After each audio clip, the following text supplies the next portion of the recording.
Hello दोस्तों, मुझे उम्मीद है कि आप सभी अच्छे होंगे। दोस्तों, आज हम डिस्कस करने वाले हैं हाउ टू पे ऑफ योर लोन्स एंड डेब्ट फास्ट। अगर आपके पास किसी भी तरह का लोन है या फिर कर्जा है, आप उसे जल्दी से जल्दी कैसे चुका सकते हैं, ये आज हम डिस्कस करने वाले हैं। और ये एपिसोड 9 है, आपको दिखाई दे रहा होगा। आप सोच रहे होंगे एपिसोड 9 किस चीज का है। यहाँ पे फाइनेंशियल फ्रीडम की एक सीरीज चल रही है। अगर आप अपने आप को फाइनेंशियली फ्री करना चाहते हैं तो आप इस सीरीज को देख सकते हैं। इसमें मैं आपको 8 एपिसोड प्रोवाइड करा चुका। पहले एपिसोड में हमने सीखा था फाइनेंशियल फ्रीडम किसे कहते हैं। दूसरे एपिसोड में पैसिव इनकम के आइडियाज कौन कौन से हैं और आप पैसिव इनकम कैसे क्रिएट कर सकते हैं। तीसरे एपिसोड में आप लाइफ में गोल कैसे बना सकते हैं और आप उन्हें अचीव कैसे कर सकते हैं। चौथे एपिसोड में आप सीख सकते हैं फैमिली बजट किस तरीके से बनाना चाहिए। हर इंसान की लाइफ का ये रोज का हिस्सा होता है, आपको ये देखना चाहिए कि फैमिली बजट आप कैसे बना सकते हैं। फिर पांचवें एपिसोड में how to create multiple income sources, कि आप एक से ज्यादा इनकम सोर्स को कैसे बना सकते हैं। छठे एपिसोड में सीखा था हमने कि आपको अपने ऊपर पैसे किस रूप में खर्च करने चाहिए। हर इंसान अपने ऊपर 2 रूप में पैसे खर्च करता है। कुछ लोग गर्दन से नीचे पैसे खर्च करते हैं, जैसे ये कोई आदमी है तो कुछ लोग गर्दन से नीचे पैसे खर्च करते हैं, कुछ लोग गर्दन से ऊपर पैसे खर्च करते हैं। तो ये कॉन्सेप्ट मैंने इसमें समझाया हुआ है कि आपको अपने ब्रेन में इन्वेस्ट करना चाहिए या फिर जूते लत्ते कपड़े या फिर खाने में इन्वेस्ट करना चाहिए। वो सारी चीजें इसमें बता रखी हैं। 7वें एपिसोड में हमने सीखा था आपके पास कितने फंड होने चाहिए। वो फंड कुछ भी हो सकते हैं। एजुकेशन कह सकते हो आप, एजुकेशन या मेडिकल या फिर मैरिज या फिर ट्रेवल, बहुत सारी चीजें हो सकती हैं। वो सारी चीजें मैंने आपको इसमें एक्सप्लेन कर रखी है कि आपके पास कितने फंड होने चाहिए। 8वें एपिसोड में हमने सीखा था कि आपके पास 6 महीने का इमरजेंसी फंड क्यों होना चाहिए।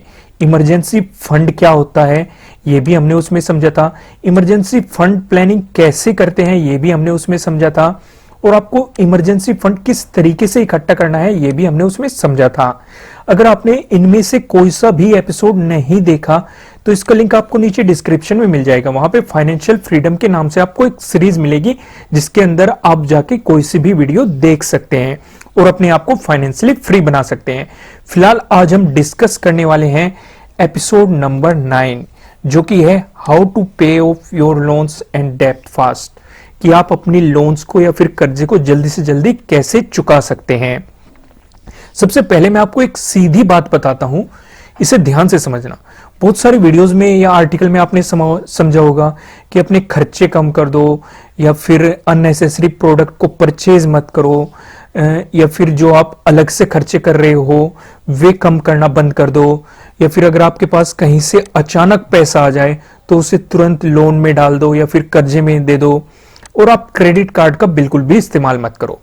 ये बहुत सही बात है, मैं ये नहीं कहता कि ये गलत है, मैं आपको बिल्कुल भी नहीं कह रहा कि ये सब गलत है, ये सही है। लेकिन हम इनमें से कोई सी भी चीज डिस्कस नहीं करेंगे क्योंकि मैं आपको सीधी बात बताऊंगा जो हर इंसान कर सकता है, क्योंकि ये बेसिक सी चीजें होते हैं, हर इंसान को पता होता है। जिससे मतलब नॉलेज ही नहीं है, अपने वो इसमें से कर्जे में से बाहर नहीं आना चाहता, उसकी तो मैं बात नहीं करता। लेकिन ये बेसिक सी चीजें है, हर इंसान को पता है कि अगर हम लोन की स्थिति में हैं तो इन चीजों को हमें नहीं करना है। तो हम इनके किसी भी चीज के बारे में डिस्कस नहीं करेंगे, हम सीधे पॉइंट टू पॉइंट हमें क्या करना है वो चीजें डिस्कस करेंगे। तो सबसे पहले आता है, हम समझते हैं कि कितने लोन्स ले सकते हैं। कोई भी इंसान अपनी लाइफ में क्या क्या या फिर किस तरह के लोन होते हैं और क्या क्या वो ले सकता है। पहला आता है एजुकेशन लोन। अगर आप अपने बच्चे को पढ़ाना चाहते हैं तो कुछ लोग एजुकेशन लोन ले लेते हैं। कुछ होते हैं पर्सनल लोन, कुछ बेसिक जरूरतें होती है जिन्हें पूरी करने के लिए अचानक पैसा नहीं होता, कोई मेडिकल इमरजेंसी आ जाती है, फिर कोई अदर खर्चे आ जाते हैं तो इंसान पर्सनल लोन भी ले लेते हैं। कुछ लोगों का घर का सपना होता है इसलिए वो घर परचेज कर लेते हैं। अगर सैलरी आ रही है तो ईएमआई के रूप में परचेज कर लेते हैं, लोन ले लेते हैं, या फिर और तरीके से या सीधे ही लोन ले लेते हैं। कुछ अनसिक्योर्ड लोन ले लेते हैं कि अचानक पैसा चाहेगा वो लोकली पैसे उठा लेते हैं। बहुत सारी चीजें होते हैं। फिर होते हैं, हर किसी का अपना सपना भी होता है ड्रीम कार परचेज करने का, बाइक परचेज करने का। तो वे जैसे ही जॉब लगती है फिर कहीं से उनके पास इनकम आती है तो वो ईएमआई के रूप में व्हीकल ले लेते हैं और एक लोन उनका बन जाता है। ऐसे भी लोन होते हैं। कुछ लोग क्रेडिट कार्ड ले लेते हैं।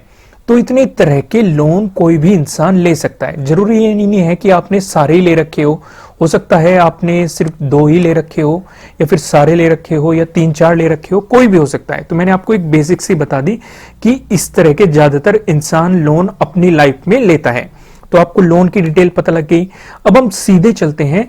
सबसे पहले अपने लोन की लिस्ट बनाओ। आपने जितने भी लोन ले रखे हैं आपको सबसे पहले उसकी एक लिस्ट बनानी है, जिससे आपको पता रहे कि आपने किस तरह के लोन किस पे से ले रखा है और क्या ले रखा है।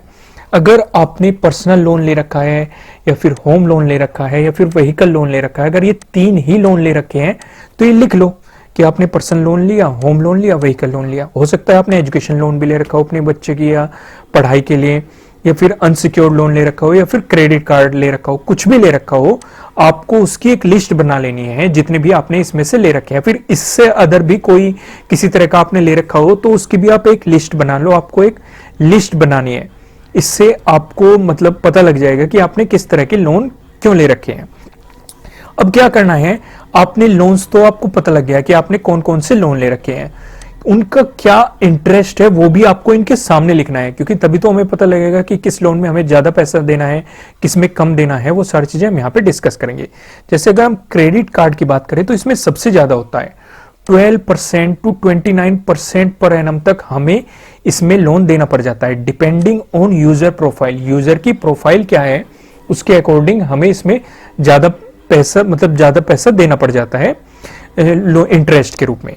अनसिक्योर्ड लोन होता है, फिर उसमें 12% to 32% तक हमें पैसा देना पड़ जाता है, डिपेंडिंग ऑन ये अलग अलग लोग, कहीं आपको 1% मिल रहा है, कहीं 2% मिल रहा है, कहीं 3%, कहीं 7% भी है। अलग अलग ये होता है कि मतलब पर मंथ के हिसाब से, ठीक है, आपको उस हिसाब से क्या मिल रहा है। फिर आते हैं पर्सनल लोन। पर्सनल लोन 10% से 12% तक मिल जाते हैं। उसके बाद आते हैं हमारे एजुकेशन लोन। एजुकेशन लोन 10% से 11% तक मिल जाते हैं। फिर आते हैं व्हीकल लोन। व्हीकल लोन 9% से 10% तक मिल जाते हैं। उसके बाद आते हैं हमारे होम लोन। होम लोन 8% से 9% तक मिल जाते हैं। अब ये क्यों लिखना है, आप ये सोच रहे होंगे कि हमें ये क्यों लिखना है। हमें ये इसलिए लिखना है क्योंकि अगर हमने क्रेडिट कार्ड का लोन लिया हुआ है, हमें पता है इसमें ज्यादा पैसे पे करने हैं। अगर हम पैसे पे नहीं करेंगे तो इसकी पेनल्टी भी ज्यादा लगेगी। तो हमें इसे पहले खत्म करना है, फिर इसे खत्म करना है, यानी कि पहले ज्यादा पैसा हमें इसमें डालना है। अगर हमने ये ले रखा है, अगर ये नहीं ले रखा तो हमने अनसिक्योर्ड ले रखा है, तो सबसे ज्यादा पैसा इसमें डालना है, यानी कि जिसका इंटरेस्ट सबसे ज्यादा होगा हमें उसमें जल्दी पैसा भरना है, उसे जल्दी से जल्दी खत्म करना है, ज्यादा पैसा उसमें डालना है। ये चीज आप समझ गए कि हमने इंटरेस्ट क्यों लिखना है, जिससे कि हम ज्यादा इंटरेस्ट वाले को जल्दी से जल्दी खत्म कर सके। उसके बाद आता है आपको क्या करना है, मेक ए फैमिली बजट और ट्रैक योर स्पेंडिंग। आपको फैमिली बजट बनाना है। फैमिली बजट क्यों बनाना है ये मैंने आपको एक्सप्लेन किया हुआ है, how to make a family budget. मैंने फैमिली बजट के लिए एक कंप्लीटली डेडिकेटेड वीडियो बनाई हुई है, आपको ये वीडियो देखनी चाहिए। इसमें मैंने डिटेल में एक्सप्लेन किया है कि फैमिली बजट क्यों बनाना चाहिए और फैमिली बजट के क्या क्या बेनिफिट्स रहते हैं। इसमें मैंने आपको 3 चीजें समझाई थी। किसी भी इंसान की नीड्स होती है, विशेस और वांट होती है, और ओवर स्पेंडिंग होती है। ये चीज आप समझ गए। नीड हर इंसान की जरूरत होती है, जैसे कि रोटी, क्लोथ्स और हाउस। रोटी, कपड़ा, मकान आपने सुना होगा। कुछ बेसिक खर्चे भी होते हैं जैसे मोबाइल बिल या फिर गैस बिल या फिर वाटर बिल, मतलब तरह तरह के बिल। तो अगर आप इनसे ज्यादा खर्च नहीं करना है, अगर आपके पास कोई भी लोन है तो आपको बस अपनी नीड्स पे फोकस करना है, ना तो विशेस करनी है, ना वांट्स करनी है, ना ही ओवर स्पेंडिंग करनी है। इसमें जो भी पैसा आप खर्च करने वाले थे और स्पेंडिंग करने वाले थे, इस सारे पैसे को आपको लोन्स में पे करना है, ठीक है। बस अपनी नीड्स को पूरा करना है जब तक कि आपका लोन या फिर किसी भी तरह का आपके ऊपर कर्जा है वो पूरा नहीं हो जाए। ये चीज आप समझ गए। फिर आपको एक चीज और ध्यान रखनी है, लोन लेना बंद कर दो। ये मैं क्यों कह रहा हूं, कुछ लोग क्या करते हैं, जैसे वो 2 क्रेडिट कार्ड बनवा लेते हैं। पहले का मतलब पहले में से पैसे निकाल ले, दूसरे में डाल दिया, जब पे करने का टाइम आया दूसरे में से निकाल ले, इसमें डाल दिया। ठीक है, कुछ लोग 3 भी करा लेते हैं, कुछ पैसा इसमें से इस्तेमाल कर लिया, इसमें से पैसा डाला, इसमें डाल दिया, इसमें का पूरा करके इसमें डाल दिया। लेकिन एक टाइम पे ये फंस जाते हैं। क्यों फंस जाते हैं? क्योंकि जरूरतें बहुत ज्यादा बढ़ जाती है, कुछ अचानक खर्चे आ जाते हैं, तो इसमें से भी पैसा निकल जाता है, इसमें से भी और इसमें से भी, और फिर ये पे नहीं हो पाता। ठीक है, ये चीज समझ गए। कुछ लोग और करते हैं, वे क्या करते हैं अभी मैं आपको बताता हूं। वे क्या करते हैं, जैसे किसी पर्सन से उन्होंने लोन लिया या कुछ कर्जा लिया, फिर इसे पे करने के लिए वे दूसरे से ले लेते हैं। ठीक है, इसे पे करने के लिए वे तीसरे से ले लेते हैं, और वे इसी रूप में घूमते रहते हैं। इसे देके इसे ले लिया, इस पे से लेके इसे दे दिया, इस पे से लेके इसे दे दिया, फिर इसे लेके इसे दे दिया, इसमें से इसे दे दिया, मतलब ऐसे ही घूमते रहते हैं। ऐसे आप बाहर नहीं निकल पाने के, इससे आपकी प्रॉब्लम्स और बढ़ जाएगी, क्योंकि कुछ अचानक खर्चे ऐसे आ जाते हैं कि हम इस पे से भी ले लेते हैं, इस पे से भी ले लेते हैं और इस पे से भी ले लेते हैं, लेकिन रीपे नहीं हो पाता। तो आपको इस चीज का ध्यान रखना है। अगर आप कहीं से भी कुछ भी ले रहे हैं तो आपको उससे कैसे पे करना है, उसकी प्लानिंग आपको लेने से पहले करनी है, और पहले ये सारी चीजें खत्म करनी है, उसके बाद ही लेना है। कुछ जरूरत ही आ गई अचानक ही, वो हम आगे डिस्कस करेंगे क्या जरूरत आ सकती है, तो वो अलग बात है, पर आपको ऐसा बिल्कुल भी नहीं करना है। अगर आपके पास लोन है, एक्स्ट्रा लोन लेना बिल्कुल बंद कर दो। कुछ जरूरत है तो कम से कम लो अपनी उसे पूरी करने के लिए, नहीं तो नहीं लेना। उसके बाद आता है, इसे बहुत ध्यान से समझो, ये सबसे ज्यादा इंपॉर्टेंट है, आपके पास 6 महीने का इमरजेंसी फंड होना चाहिए। अगर आप किसी लोन की सिचुएशन में हैं तो आपके पास 6 महीने का इमरजेंसी फंड होना चाहिए। इस पे मैंने अलग से एक डेडिकेटेड वीडियो बनाई है कि आपके पास 6 महीने का इमरजेंसी फंड क्यों होना चाहिए। इसका लिंक आपको नीचे डिस्क्रिप्शन में मिल जाएगा। फाइनेंशियल फ्रीडम नाम से आपको एक सीरीज मिलेगी, उसे देख लेना। क्योंकि ये मैं क्यों कह रहा हूं, ऐसा होता है जैसे आपके पास कार भी होगी, बाइक भी होगी, साइकिल भी होगी, कुछ भी हो सकता है। अगर आपके पास लोन है तो डेफिनेटली आपके पास पैसों की कमी है। पैसों की कमी, आपके कार में कोई प्रॉब्लम आ गई तो इसे खर्च करने के लिए आपको पैसा चाहिएगा, तो पैसा कहां से आएगा? या फिर आपकी बाइक में कोई प्रॉब्लम आ गई तो लोग, अगर आपके पास लोन है तो लोग आपको पैसा नहीं देंगे, क्योंकि वे सोचेंगे इसके पास तो पहले से ही लोन है, पहले ही पे नहीं कर पा रहा, तो एक्स्ट्रा देके हमारा पैसा लॉक हो जाएगा। तो ऐसी सिचुएशन में आपके पास पैसे का फ्लो रुक जाता है और आपके पास पैसों की कमी हो जाती है और आपकी ये जरूरतें पूरी नहीं हो पाती। लेकिन अगर आपके पास इमरजेंसी फंड है तो आप उस फंड में से पैसा निकाल के इसे सही करा सकते हैं। तो इसलिए आपके पास कम से कम 6 महीने का इमरजेंसी फंड होना चाहिए। इमरजेंसी फंड को कैसे इकट्ठा करना है, इमरजेंसी फंड की प्लानिंग कैसे करनी है, इमरजेंसी फंड क्या होता है, ये मैंने डिटेल में समझाया हुआ है। उस वीडियो का लिंक आपको नीचे डिस्क्रिप्शन में मिल जाएगा, वहां से जाके आप देख सकते हैं फाइनेंशियल फ्रीडम की नाम की पूरी सीरीज को। तो इस चीज को आपको ध्यान से समझाएं। कुछ क्या होता है, मेडिकल प्रॉब्लम भी आ जाती है। जैसे आप लोन की सिचुएशन से गुजर रहे हो, कुछ परिवार में मेडिकल प्रॉब्लम भी आ जाती है, लेकिन उसके लिए भी अगर आपके पास, क्योंकि लोग आपको पैसा नहीं देंगे, हो सकता है मेडिकल सिचुएशन में कुछ लोग दे दे कि भाई मेडिकल सिचुएशन है, ये तो पूरी होनी चाहिए, पर लेकिन फिर भी अगर नहीं दिया तो आप इमरजेंसी फंड में से पैसा निकाल के इस मेडिकल सिचुएशन से बाहर निकल सकते हैं। आपको किसी पे डिपेंड होने की जरूरत नहीं, इसलिए आपके पास इमरजेंसी फंड होना बहुत ही ज्यादा जरूरी है।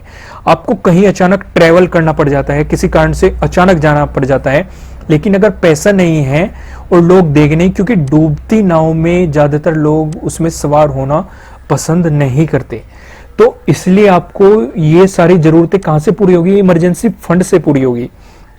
ये चीज आप समझ गए। उसके बाद आता है लोन डेब्ट से होने वाले नुकसान।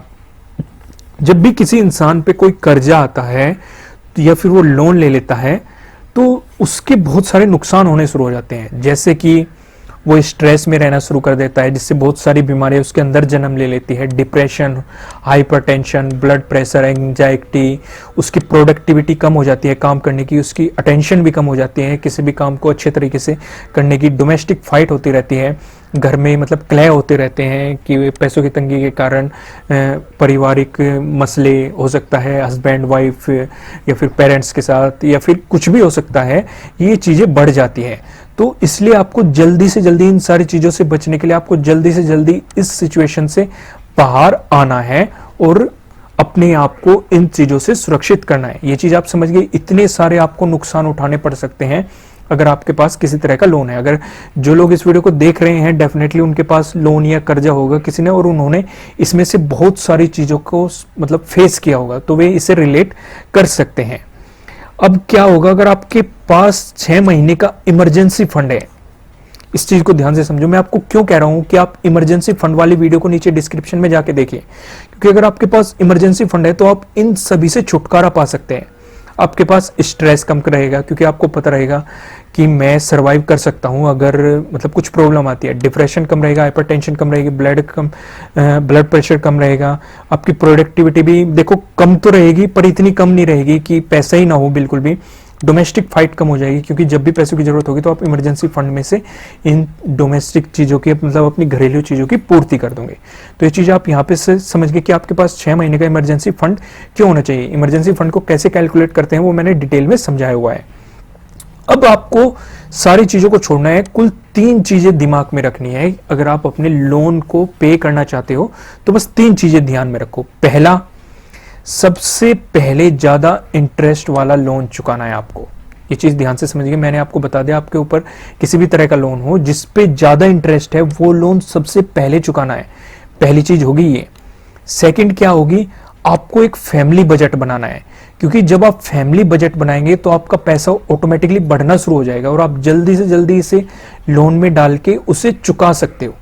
कैसे, मान लो आप इतना खर्चा करते हो, आपने फैमिली बजट बनाया और आपका काम इतने में चल सकता है। आपने सोचा ये बेवजह का खर्चा हो रहा है तो आप इसे कम कर सकते हो और इतने पैसे को आप अपने लोन में चुकाने में इसे पे कर सकते हो। इसलिए आपके पास एक फैमिली बजट होना चाहिए। इस पे मैंने वीडियो बनाई हुई है, जाके उसे देखिए। लोन लेना बंद कर दो। मैंने आपको क्या समझाया, कुछ लोग एक आदमी से लेते हैं और दूसरे को पे कर देते हैं, दूसरे से लेते हैं तीसरे को पे कर देते हैं, इससे इसमें डाल दिया, इससे इसमें। आपको ऐसा बिल्कुल भी नहीं करना है। अगर आपके पास किसी तरह का लोन है तो एक्स्ट्रा लोन लेने बंद करने हैं, पहले वे चुकाने हैं, उसके बाद ही आपको एक्स्ट्रा लोन की तरफ बढ़ना है। आपके पास 6 महीने का इमरजेंसी फंड होना चाहिए, क्योंकि आपकी कोई जरूरतें हैं जो पूरी नहीं होगी वो इमरजेंसी फंड ही करेगा। क्योंकि जब आपके पास कर्जा होगा तो लोग आपको पैसा देना बंद कर देंगे, क्योंकि वे सोचेंगे कि इस पे पहले ही नहीं दिया जा रहा तो ये बाकी क्या क्या देगा। तो उस चीज को आपको ध्यान में रखना है। इसलिए आपके पास एक इमरजेंसी फंड होना बहुत ही ज्यादा जरूरी है। तो आपको उसका भी ध्यान रखना है और इन चीजों को ध्यान में रख के आप अपने लोन को चुका सकते हैं। मैं फिर से रिपीट करूंगा, सबसे पहले वो चुकाना है जिसमें मतलब ज्यादा इंटरेस्ट है, जिससे कि आप मतलब जल्दी से जल्दी आपका पैसा आपके पास बना रहे। आपके पास एक फैमिली बजट होना चाहिए, आपको आगे का लोन लेना बंद करना है और आपके पास 6 महीने का कम से कम इमरजेंसी फंड होना चाहिए। ये चीजें आपको अपने दिमाग में रखनी है। अगर आप ये दिमाग में रखेंगे, बाकी सब छोड़ दो, बाकी सब बेकार है कि भाई ऐसा करो वैसा करो। सिर्फ ये बहुत ही बेसिक और हर चीज में आप भी रिलेट करोगे, समझ के आप इन्हें कर सकते हैं। उसके बाद जो हमारा 10वां एपिसोड होने वाला है वो समझेंगे हम buy assets not liabilities. Liabilities क्या होती है, एसेट्स क्या होते हैं, कि हमें एसेट्स क्यों बाय करनी चाहिए, लाइबिलिटीज क्यों नहीं बाय करनी चाहिए, एसेट्स और लाइबिलिटीज में डिफरेंस क्या है और आपको आगे क्या ग्रोथ मिल सकती है, वो सारी चीजें हम इस एपिसोड 10 में समझेंगे। अगर आप उसे देखना चाहते हैं तो आप नेक्स्ट वीडियो का वेट कर सकते हैं। अगर आप इस चैनल पे नए हैं तो सब्सक्राइब कर सकते हैं। जो हमारा आज का लाइक टारगेट है वो है 1000 लाइक। आपको 1000 लाइक पूरे करने हैं इस वीडियो पे, जिससे कि हमें मोटिवेशन मिले कि हम आपको नेक्स्ट वीडियो भी प्रोवाइड करें। कमेंट करके बताना है कि आपको ये वीडियो कैसी लगी। अगर आप इसमें कुछ सुधार चाहते हैं तो आप वो भी कमेंट करके बता सकते हैं। फिर मिलेंगे किसी नेक्स्ट वीडियो में किसी अच्छे कंटेंट के साथ। Thank you.